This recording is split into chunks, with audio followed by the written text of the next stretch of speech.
kemarin yang 3 hari lalu Israel melemparkan selebaran pamflet. Siapa salah satu orang, tapi itu yang dibiayai adalah perusahaan-perusahaan besar yang ada di Israel. Barang siapa, jadi penduduk ini Gaza ini memberikan petunjuk tentang itu Sandra, mereka akan bayar sampai 700 miliar gitu rupiah gitu. Kalau ada, tapi setelah pamflet itu belum ada satu penduduk pun yang mau penduduk atau siapapun memberikan petunjuk walaupun dibayar sedemikian mungkin. Sehingga pemikiran saya udah sampai hari ini belum ada ya.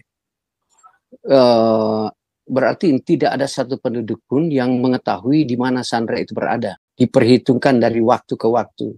Karena ada satu saksi dari Sandra itu mengatakan bahwa bagaimana mereka hidup dalam kegelapan gitu. Tidak melihat terang lain sebagainya di terowongan gitu. Atau bagaimana mereka ya banyak macam cara lah mereka, bagaimana kesaksian mereka waktu di Sandra. Pertanyaan yang saya masih membingungkan, apakah mereka masih hidup atau sudah tidak ada karena sudah setahun lebih.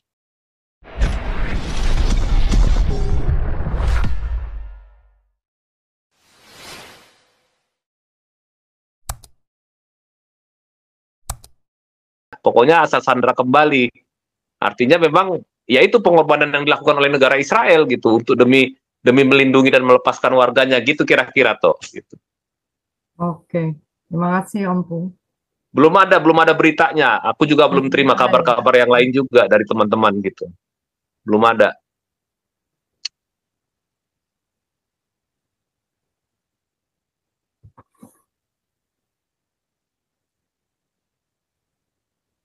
Ya, memang ya benar kemarin yang 3 hari lalu Israel melemparkan selebaran pamflet. Siapa salah satu orang, tapi itu yang dibiayai adalah perusahaan-perusahaan besar yang ada di Israel. Barang siapa, jadi penduduk ini Gaza ini memberikan petunjuk tentang itu Sandra, mereka akan bayar sampai 700 miliar gitu rupiah gitu. Kalau ada, tapi setelah pamflet itu belum ada satu penduduk pun yang mau penduduk atau siapapun memberikan petunjuk walaupun dibayar sedemikian mungkin. Sehingga pemikiran saya udah sampai hari ini belum ada ya. Berarti tidak ada satu penduduk pun yang mengetahui di mana Sandra itu berada. Karena kenapa analisa saya begini? Karena Israel itu komitmen konsisten.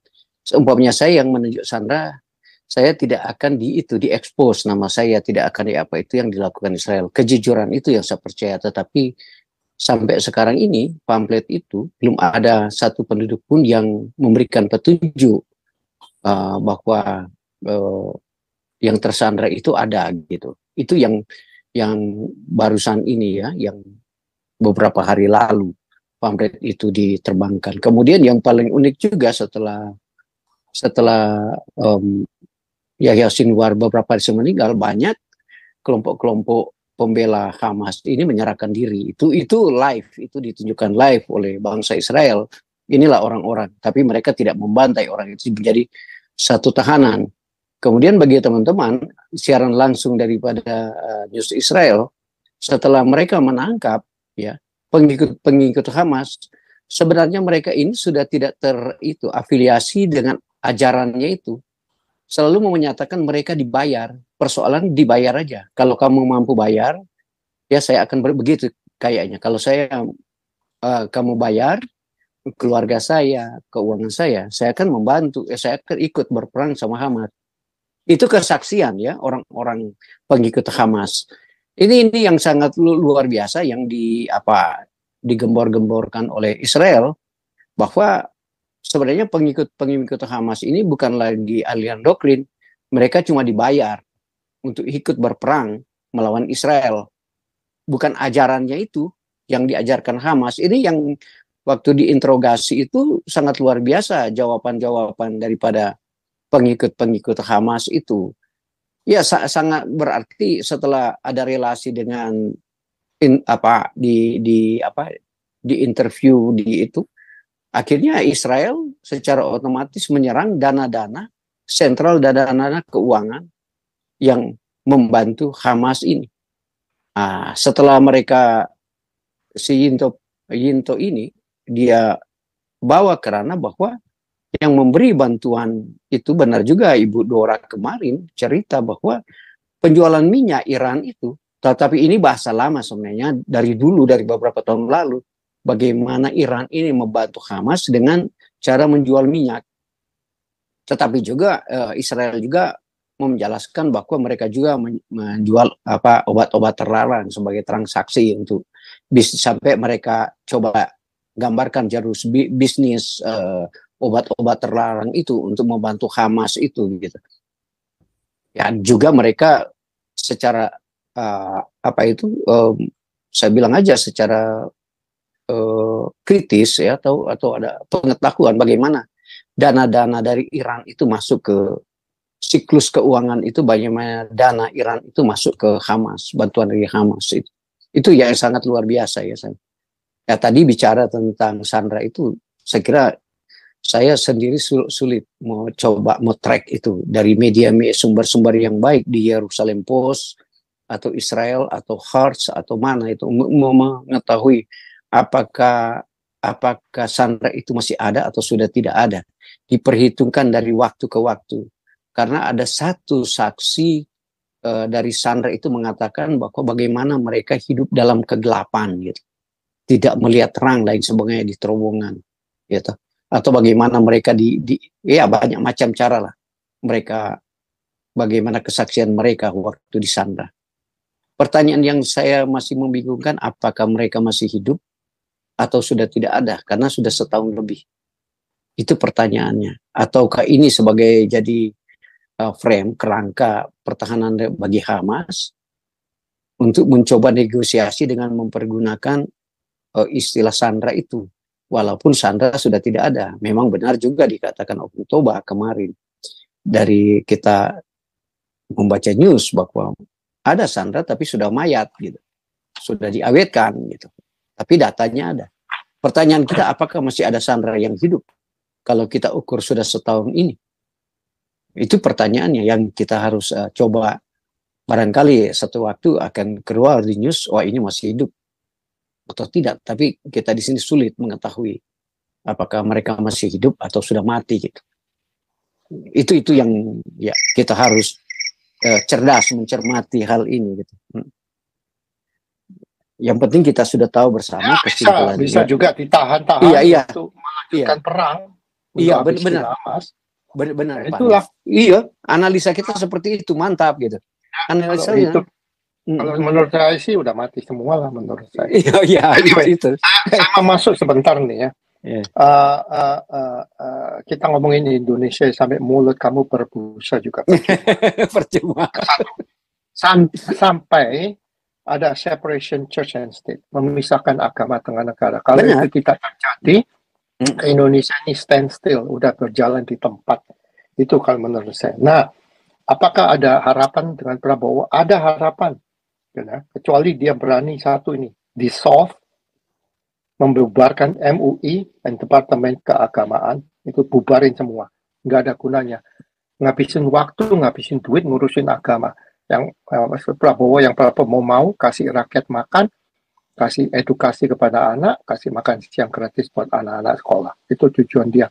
Jadi duit untuk bantuin orang naik haji lah, apalah, label-label halal, non-halal, itu kan duit semua. Itu mah buang semua, kasih ke makanan rakyat aja udah makan. Itu kalau menurut saya. Ya kan? Ya, benar. Itu skak mati, benar Pak Andi.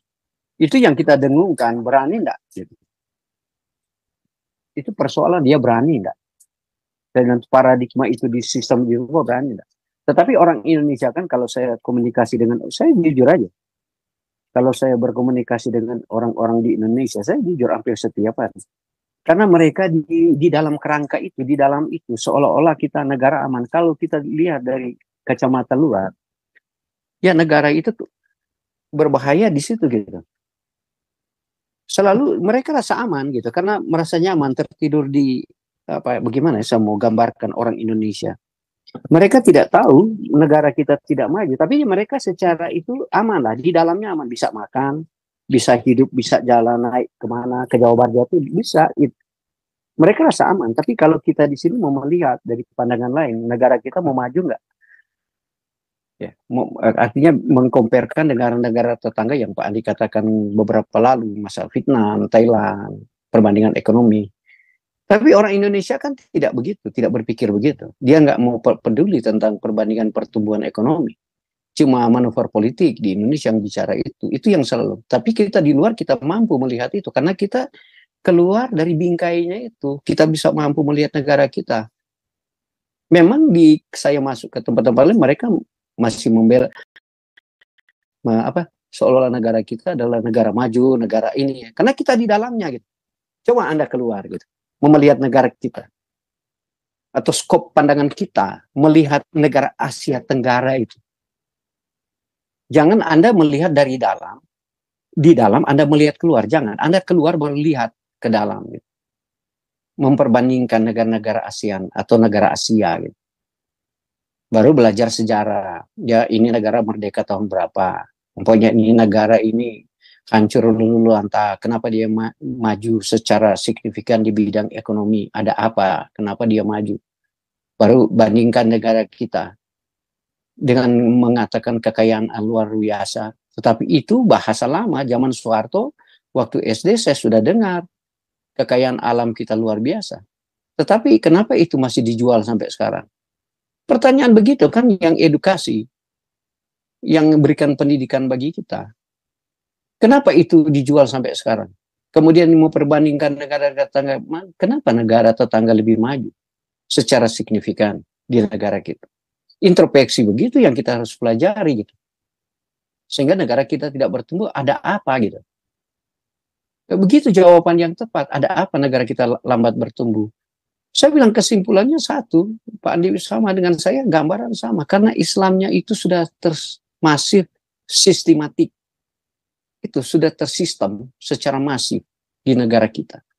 Ini negara kita nggak maju dari zaman Soeharto, zaman Soekarno sampai sekarang nggak maju. Karena tersandra dengan ajarannya ini gitu.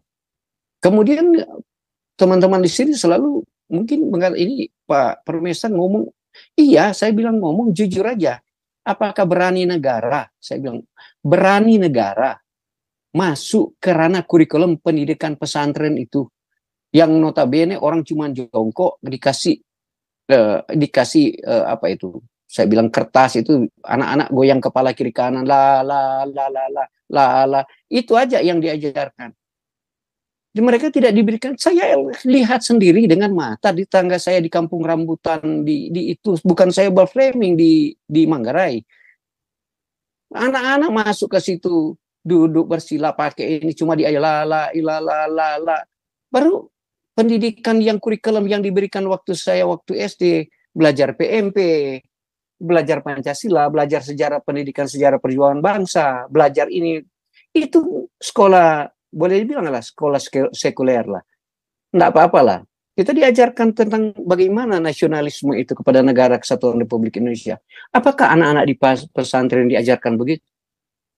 Saya jujur aja tanya kepada teman-teman di sini yang notabene bertetangga dengan pendidikan pesantren yang Jawa Barat, Jawa Timur, Jawa Tengah dan lain Sumatera, Kalimantan. Tapi Anda harus jujur jawab. Negara, apakah mereka menjalankan kurikulum seperti yang diajarkan kami di SD, di SMP, SMA, gitu. Diajarkan ke perguruan tinggi. Apakah begitu?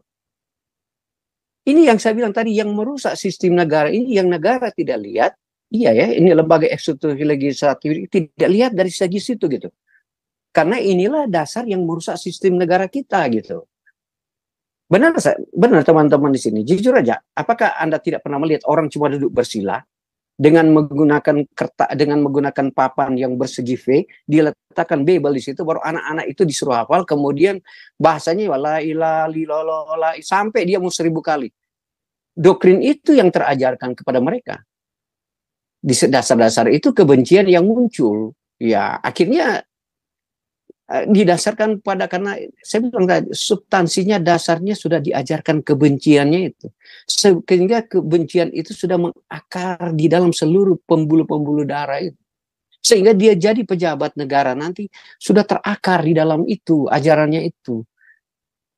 Sehingga saya bilang si para menteri-menteri kalau mereka jujur merubah karakter itu, paradigma itu, kita tidak akan tergilas dengan sistemnya itu. Negara kita akan maju.